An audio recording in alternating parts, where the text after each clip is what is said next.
안녕하십니까. 감사 스마일입니다. 12월 31일 2025년 마지막 날 아침 방송을 기쁘게 시작하겠습니다. 감스님들이 있어서 2025년 정말 행복했고 감사했던 한 해라는 말씀 오늘 한 줄 명언으로 대신하겠습니다. 네, 한 해를 보내며 윤보영님의 시를 오늘 한 줄 명언 대신해서 이야기를 좀 드릴 텐데요. 참 부지런히 달려온 한 해가 이제 곧 새로운 한 해에게 양보하고 역사 속으로 떠날 준비를 서두르는 시간입니다. 애썼습니다. 늘 노력해왔고 어제보다는 오늘이 더 보람되게 온 힘을 다해온 나날들, 힘은 들었어도 뒤돌아보니 순간순간이 아름다웠습니다. 그러기에 더 행복했나 봅니다. 행복의 여운이 새해를 여는 힘이 되어 올해보다 더 힘찬 새해를 열겠습니다. 나보다는 우리보다는 모두가 행복한 해로 만들어 환한 미소로 새로운 한 해에게 선물하겠습니다. 감스님들도 새해 복 많이 받으시고 또 2025년 오늘 지나간 25년 좋았던 기억들만 꼭 되새길 것을 이야기 드립니다.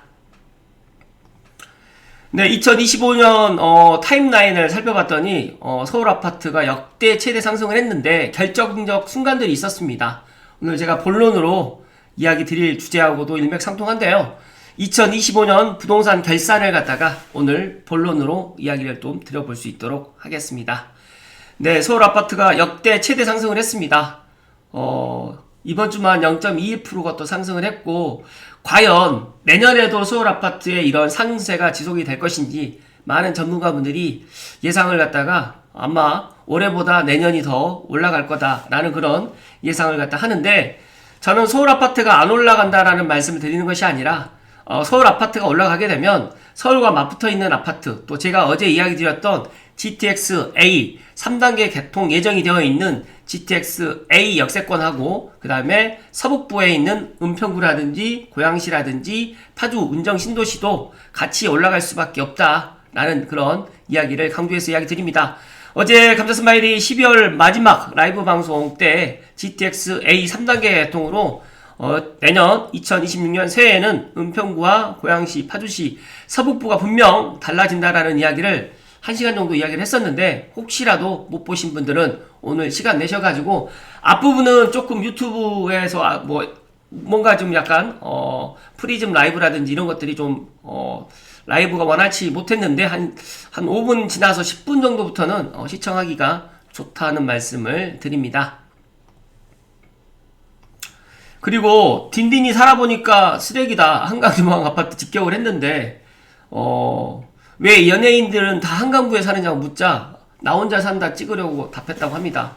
물론 한강 조망 아파트 살고 계신 분들 이 이야기가 좀 싫으실 수 있겠지만, 감사스마일은 나만의 서울, 나만의 원픽. 저는 진짜로 서울 아파트 저 부럽지 않습니다. 진짜로. 그러니까 각자의 나만의 서울과 그리고 내 여력에 맞춰가지고 진짜 내 집 마련하셔가지고 사시면 된다. 진짜 어떻게 막 연끌해가지고 서울 아파트 살아서 그게 행복할까요? 차라리 저는 내 여건에 맞춰서 진짜 지금이라도 나만의 서울, 나만의 원픽을 꼭 만드실 것을 강조해서 이야기 드립니다.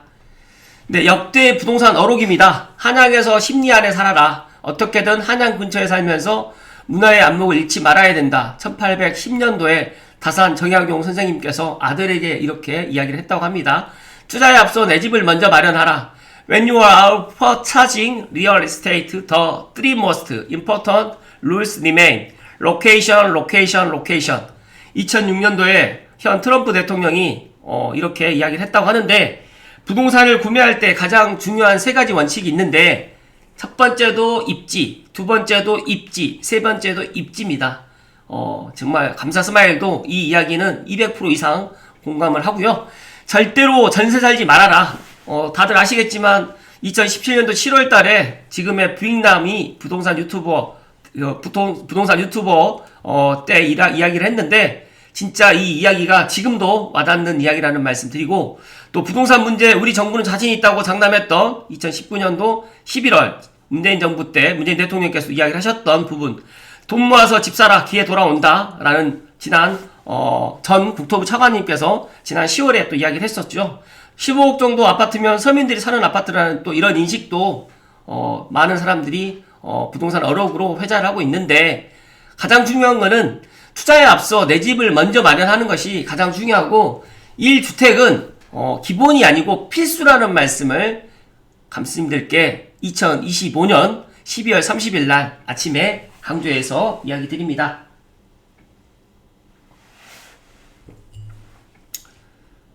너무너무 감사했습니다. 2025년을 되돌아보며 많은 일들이 있었는데요. 진짜 어제도 이제 마지막 부분 때 제가 감사의 인사를 드렸는데, 진짜 어떤 이야기를 하지 않더라도 감스의 두 마디로 진짜 모든 것들이 다 보상받았다는 2025년이 왔다는 말씀을 다시 한번 감사의 말씀을 올리고요. 2026년 새해에도 변함없는 모습으로 이 자리에서 꾸준하게 좋은 정보로 보답드릴 수 있도록 하겠습니다. 그리고 어제 라이브 시간 때도 이야기 드렸지만 반가운 소식이 있습니다. 제가 몇 년 전부터 동고양 세무서가 화정에 있는데, 지금 화정에 이제 번듯하게 있는 것이 아니라 임대를 지금 하고 있어요. 그런데 덕양구가 인구가 거의 일산 동구 서구 합친 만큼의 한 50만 가까이 되는 인구인데, 정말 너무너무 불편하다 보니까 동고양 세무서가 이제 땅은 준비되어 있거든요. 지금 화성파크드림 파티오 아파트 맞은편에 다들 아시겠지만 여기 삼송에 있는 배드민턴장과 여기에 삼송 테니스장 유수지에 지금 잘 정비되어 있는데, 달걀부리 마을 맞은편에 이쪽으로 해서 지금 내년에 이제 공사를 거의 확정 지었다. 기재부 예산이 내년 예산안에 지금 들어갔다라고 이야기를 했는데, 제가 이 사실을 지난주에 알고 혹시나 해가지고 다시 한번 더블 체크를 했는데 내년에 공사를 시작한다라는 반가운 이야기를 드립니다. 지적 편집도를 좀 살펴드리면 이거 보시게 되면 339의 필지가 지금 2개로 분할되어 있는데, 아마 이쪽으로 해가지고 동고양 세무서가 새롭게 건물을 지어서 이전을 할 것이다. 그렇다고 하면 이 고양대로가 지금보다는 훨씬 더 많은 사람들이 또 찾게 될 것이고, 또 제가 일전에 구청 부지다라는 그런 이야기도 드렸는데, 아직까지 이제 덕양구가 분구가 되지 않았기 때문에 아직 구청 부지는 뭐 창릉 신도시 내로 들어갈지 아니면 원흥역 쪽으로 올지는 아직 결정되진 않았지만, 만약에 구청도 분구돼서 들어온다고 하면 원흥역이라든지 삼송지구 전체적으로 호재라는 말씀을 감사스마일이 12월 마지막 날 또 이야기를 드립니다. 그리고 추가적으로 리틀백님의 무료 구독 이벤트 행사가 있어요. 이거 감사하게도 제가 리틀백님께 지난 한 해 너무 올 한 해 너무 좋은 일, 또 많은 또 좋은 정보들을 갖다 함께 나누었는데, 커피챗 무료 구독 이벤트가 있다 보니까 첫 달 무료 구독 쿠폰을 발행한다고 합니다. 그래서 부디 감스님들 리틀백님의 커피챗 구독하셔가지고 첫 달 무료 구독 쿠폰을 발행하게 되었고, 선착순 500분 수량 제한이 있으니까 제 방송 보시고 여기 제가 링크 걸어 드릴 테니까 그대로 따라 하셔가지고 한 달 동안 좋은 리틀백님의 커피챗을 갖다가 구독하실 것을 제안드립니다. 네. 감사스마일도 이제 리틀백님과 이제 내년 1월 둘째 주에 지금 1월 7일이 될지, 아니 1월 14일 아니면 15일쯤에 지금 계획을 하고 있는데, 또 2026년 또 새해 또 부동산 전망을 갖다가 리틀백님과 함께 또 라이브 시간 때 한번 풀어드릴 수 있도록 하겠습니다. 네, 오늘 본론으로 들어가겠습니다. 2025년 부동산 결정적 9가지. 올해 부동산 시장은 말보다 숫자가 빨랐다. 어디서 오르고 어디서가 막혔는지 선명했죠. 2025년을 만든 결정적 장면 9가지를 모아보았습니다. 첫 번째로 강남 규제 풀었다가 한 달 만에 되돌렸던 시장 파급력. 그리고 서울시가 2월 12일 날 다들 아시겠지만 잠삼대청이라고 하죠. 토지거래 허가구역 해제를 발표했는데, 규제 완화 신호가 나오자마자 강남 집값은 곧바로 튀었습니다. 매물은 사라지고 호가는 달렸죠. 한 달 후에 상승률은 2018년 이래 최고치까지 치솟았고, 송파구는 3월 한 달 동안 2.48%, 강남구는 2.22% 급등했죠. 그러자 서울시는 순식간에 방향을 틀어서 3월 19일 날 같은 지역을 다시 토지거래 허가구역으로 묶었습니다. 한 줄평, 여기가 진짜 대장이라고 시장이 반응을 했다는 거죠. 두 번째는 대책은 3번, 집값은 11.5%, 시장 파급력이 가장 컸죠.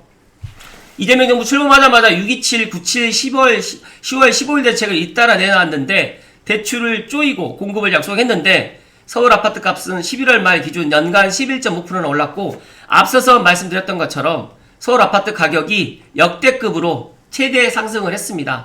물론 이게 뭐 한국감정원이라든지 KB 시세를 갖다가 정확하게 판단을 하더라도 정말 많이 올랐던 거죠. 특히 10월 15일 대책 발표 직후인 10월 셋째 주에는 주간 상승률이 0.54%까지 폭등했습니다. 규제가 더해질수록 지금 사지 않으면 더 오른다는 막차 심리가 번진 거죠.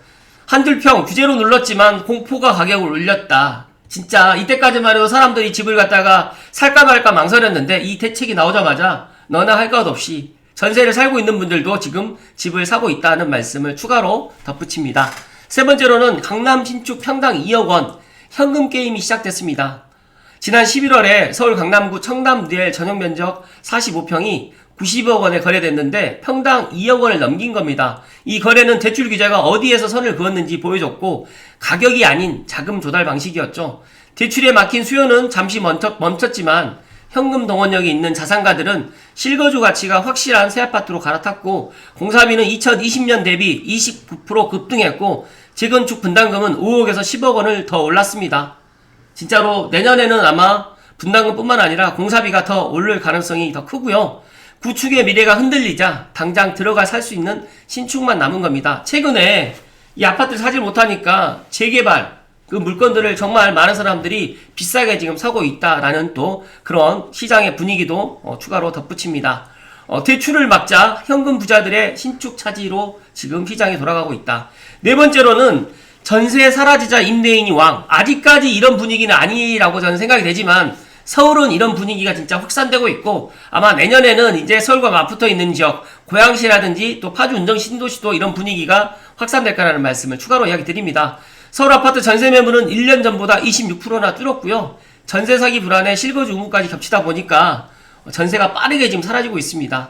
이런 흐름 속에서 대한주택임대인협회에서는 2026년 내년에 스크리닝 서비스 출시를 예고했고, 임대인 정보는 공개되지만 누가 내 집에 들어와 사는지 알기 어려운 구조에 대한 대응으로 이제 임대인 쪽으로 이제 이런 시장의 주도권이 이동을 하고 있고, 임차인보다 임대인이 지금 이제 앞으로 더 먼저 묻는 시대가 아마 내년부터는 더 빨리 올 거다라는 말씀 드리고요.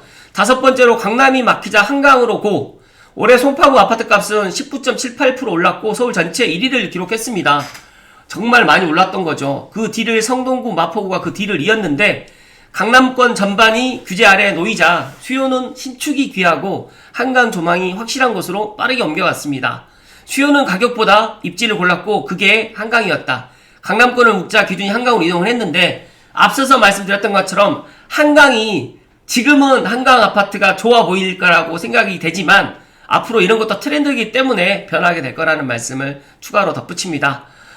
여섯 번째로 공급 가뭄이 확정이 됐습니다. 내년에는 9,600가구뿐 서울 아파트 연평균 입주 물량이 거의 3만에서 적더라도 2만 가구가 입주를 하는데 내년에는 진짜 1만 세대가 되지 않습니다. 정말로 급감합니다.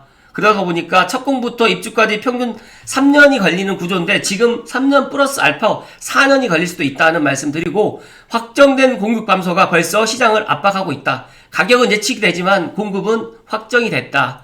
일곱 번째로 224만 명 청약통장 해지를 했다고 하는데요. 먼저 저는 청약통장은 해지하지 마시고 어떻게 될지 모르니까 가지고 계실 것을 이야기 드리고요.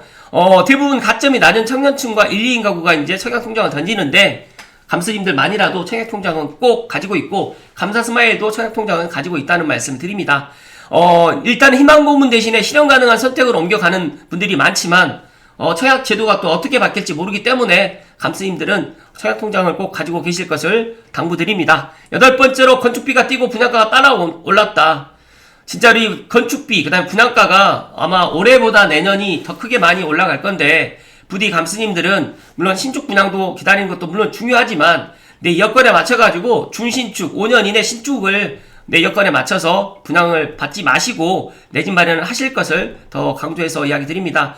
분양은 타이밍이 아닌 가격 문제인데 다음에 분양을 받았을 때 뭐 정말 로또 분양이라든지 아파트 가격이, 그러니까 아파트 분양가가 싸다라고 하면 기다려서 분양을 받아라고 이야기를 드리고 싶은데, 이제 분양 받는 것도 정말 너무너무 힘들 거다는 말씀을 다시 한번 강조해서 이야기 드립니다. 마지막 아홉 번째로 이제 전세대출까지 DSR 규제를 한다고 합니다. 10월 29일부터 1주택자가 수도권과 규제지역에서 전세대출을 받으면 이자 상환액까지 DSR에 포함됩니다.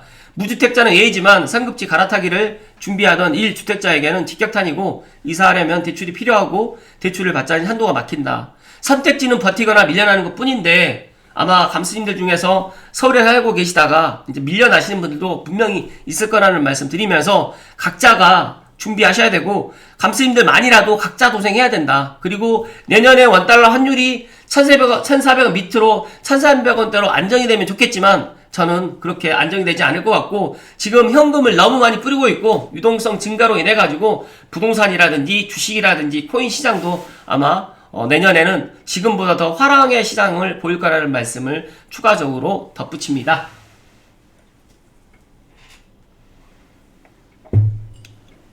제가 여기서 끝을 낼까 하다가 그래도 한 가지 더 2026년 아직 하루가 남았잖아요.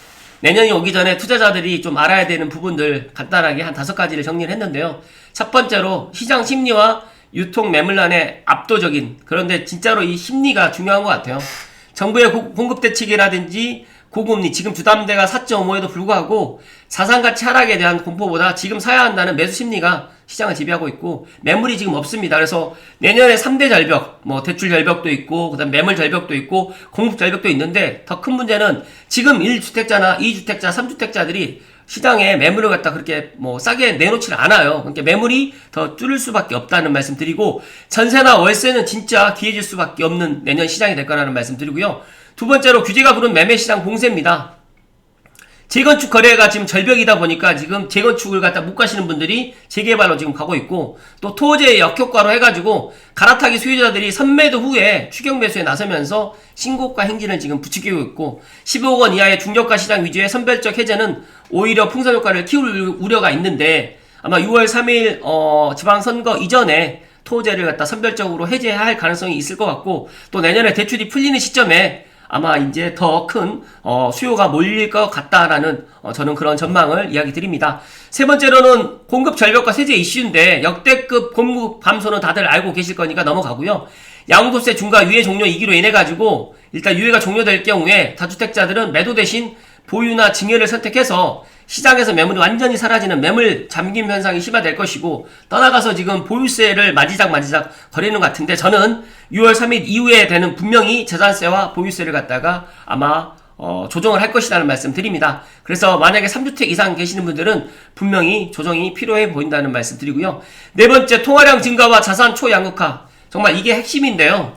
내년에는 원화가치 하락이 지금보다 더 클 수가 있고 초양극화 시대가 아마 될 가능성이 상당히 많이 있습니다. 그리고 반포대치가 지금 100억 원 시대에 가시야 지금 100억 원대가 지금 되고 있어요. 압구정도 평당 지금 4억 원 시대가 지금 갈 수밖에 없는 지금 통화량 때문에 이렇다는 말씀을 드립니다. 그렇기 때문에 각자가 부동산뿐만 아니라 자산에 지금 투자를 해야 된다. 왜 그러냐면 지금 원화 가치는 또 내년에 물가는 더 많이 상승할 수밖에 없다 보니까 오히려 진짜 안전한 부동산에다가 특히 내 집 마련에다가 투자를 해야 된다는 말씀을 감사스마일이 거듭 강조해서 이야기 드리고 현재 시장은 정책이나 금리보다 유통매물 부족과 화폐가치 하락에 민감하게 지금 반응하고 있고 내년은 공급 부족과 규제로 인해서 매물 잠김이 맞물리면서 핵심 입지를 중심으로 한 초양극화 장세가 더욱 심화될 것으로 보이고 현재 기회가 오고 있는 것은 사실입니다. 하지만 준비 없이 뛰어들면 허상에 속을 수 있는 시장이다 보니까 집값을 움직이는 것이 정책이 아니라 시장이라는 이 마지막 이 이야기를 감수님들만이라도 꼭 명심하시고 제가 몇 년 전부터 이 유튜브를 하면서 진짜 내 집 마련을 놓치지 말고 전세 살지 마시고 차라리 월세 살고 갭 끼고 사놓으시라고 그렇게 이야기를 많이 드렸는데 그런 이야기들이 지금 현실이 되어가고 있다는 말씀 드리면서 올해보다 내년에 부동산 시장이 더 암울하다는 말씀을 마지막으로 강조해서 이야기 드립니다. 감사스마일 생각은 그렇습니다. 제가 부동산 하고 있기 때문에 내 집 마련을 하라라고 하는 그런 많은 사람들의 그런 오해와 그런 비난을 갖다 감수하면서 제가 매일 아침마다 거의 4년 이상, 거의 한 5년 동안 지금 5년 때 이제 5년차로 지금 접어들었는데 거의 이런 이야기들을 거의 한 6년 동안 계속 반복해서 이야기 드렸습니다. 중요한 거는 내가 돈이 없는 분들은 종잣돈을 모아야 되는 거고 돈이 있으신 분들은 내 여력에 맞춰서 나만의 서울, 나만의 원픽을 만들어 가지고 진짜 나의 보금자리를 어떤 투자보다 먼저 내 집 마련이 먼저 되어야 된다는 말씀을 마지막으로 이야기 드리면서 2025년도에 다행스럽게도 내 집 마련을 하셨던 분들은 정말 저희가 박수를 보내는 바이고 아직까지 내 집 마련을 못했거나 갈아타기를 갖다 준비하시는 분들은 내년에 좋은 타이밍에 꼭 내 집 마련을 하실 것을 이야기 드리면서 부동산은 절대 죽지 않습니다. 그리고 우리가 의식주 중에서 이 주거 부분은 나라님도 대통령도 해결을 못한다는 말씀을 마지막으로 이야기 드리면서 감스님들 2025년 정말 감사스마일 믿고 이렇게 함께 해주셔서 진심으로 감사드리고 2026년 새해 1월 1일은 제가 방송을 쉴 거고요. 1월 2일 아침에 반갑게 인사드릴 수 있도록 하겠습니다. 새해 복 많이 받으십시오. 고맙습니다.